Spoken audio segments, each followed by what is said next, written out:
பாட்டில் எனக்கு கம்பராமாயணத்தில் மட்டும் ஒரு 600-700 பாட்டு மனப்பாடங்க. பாரதியாரில் நீங்கள் எந்த விஷயத்தை தொட்டாலும் நான் சொல்லுவேன், ஓரளவு தெளிவாக சொல்லுவேன். பாரதிதாசன், பட்டுக்கோட்டை கல்யாண சுந்தரம், கண்ணதாசன், நீங்கள் யாரை சொன்னாலும் அப்படியே சொல்லிடுவேன். தேவார திருவாசகங்கள், சங்க இலக்கியங்கள், காப்பியங்கள், எங்கே தொட்டாலும் அந்த பாடல்கள் எனக்கு ஃபோட்டோகிராஃபிக்கல் மெமரி. எனக்கு பார்த்த உடனே இந்த பழக்கம் எப்படி வந்துச்சு தெரியுமா? ரொம்ப பெரிய ஒரு ரகசியம் இது. இந்த பழக்கம் எனக்கு வந்தது 12 வயசு. எனக்கு 12 வயசில் ஸ்கூலில் இருந்து, பள்ளிக்கூடத்துலேருந்து வீட்டுக்கு வருவேன். எங்கள் அம்மா நல்லா இந்த விஷ்ணு படுத்துட்டு இருப்பார் தெரியுமா, திருப்பள்ளி இந்த பாம்பு படுக்கையில், அதே மாதிரி படுத்துட்ருக்கோம் பெட்டில். சாயந்தரம் 4 மணிக்கு போவேன். சுல்தானா இங்கே வா, பேக் வச்சுட்டு வருவேன். மீ போய் அந்த பால்கனியில் வந்து துணி காய போட்டிருக்கேன், அது எடுத்து மடித்து வச்சுட்டு அப்படியே சமையலறைக்கு போ, அங்கே வந்து சாப்பாடு வெந்துட்டுருக்கு, உப்பு போட்டிருக்கேனான்னு பார்த்துட்டு கொஞ்சம் சிம்மில் வச்சு தண்ணி இல்லைன்னா தண்ணி ஊற்றிட்டு நேராக கீழே போ. ஃபஸ்ட் ஃப்ளோரில் வந்து அந்த வாடகை ஒன்று கொடுக்கணும், அவங்க கூடவே ஒரு சின்ன ஸ்லிப் ஒன்று கொடுப்பாங்க. அந்த ஸ்லிப்பில் வந்து 631 ரூபான்னு சொல்லிட்டு கணக்கு எழுதியிருக்கோம், அது கரெக்டாக இருக்கான்னு பார்த்துட்டு கீழே போ.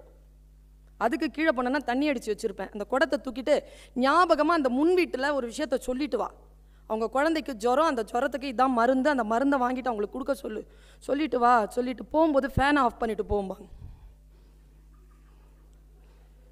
இது எல்லாம் செய்யணும். நான் நடுவில் ஏதாவது விட்டேன்னு வச்சுக்கோங்க, எங்கள் அம்மா கொலை கேஸில் உள்ளே போயிடுவாங்க.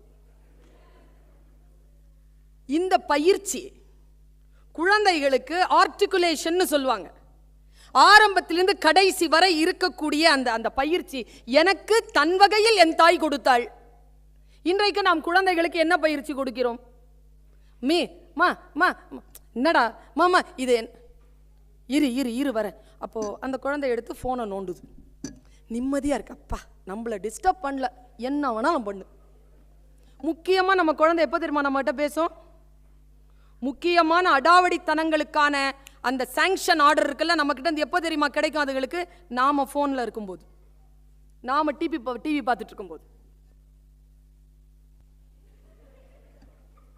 நான் போவான்னு கேட்குறான், நாம ஃபோனில் அவன் போயிடுறான். காலேஜுக்குங்க, நான் காலையில் 7:30 மணிக்கு காலேஜுக்கு போனோம். காலேஜுக்கு உள்ள நுழையிறேன். என் காலேஜுக்கு பக்கத்துலேயே ஒரு சின்ன ஸ்கூல்.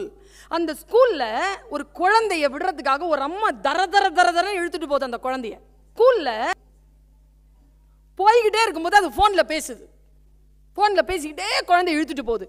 அந்த குழந்தை ஒரு கையை கொடுத்துட்டு இப்படியே வந்துட்டு அவங்க அம்மாவையே பார்த்துட்டு வருதுங்க. அது பாதெல்லாம் பார்க்கல, அம்மாவையே பார்த்துட்டு என்ன பச்சு, அந்த ஐடி கார்டு இருக்குல்ல அதை எடுத்து ஃபோனாக வச்சுக்கிச்சு. இது இப்படியே போகுது. காட்சியை நான் பார்க்குறேன். குழந்தைகள் நம்முடைய நடவடிக்கைகளை, நம்முடைய சொற்களை கேட்கிறார்கள். நாம எந்த அளவுக்கு அலர்ட்டாக இருக்கிறோமோ. ஒன்றும் இல்லை, இந்த 2 குழந்தைகள் வந்து இந்த கராத்தே பண்ணுச்சுல்ல, அது வேற எதுவும் இல்லைங்க, அவன் தகப்பனின் தவம். அந்த தகப்பன் தவம் செய்தான். இதோ இந்த குழந்தைகள் வரமாக வந்து அதை நிகழ்த்தி காட்டினார்கள். நாம் நம் குழந்தைகளுக்காக தவம் செய்ய வேண்டும். நாம் அதை சொல்கிறோமா?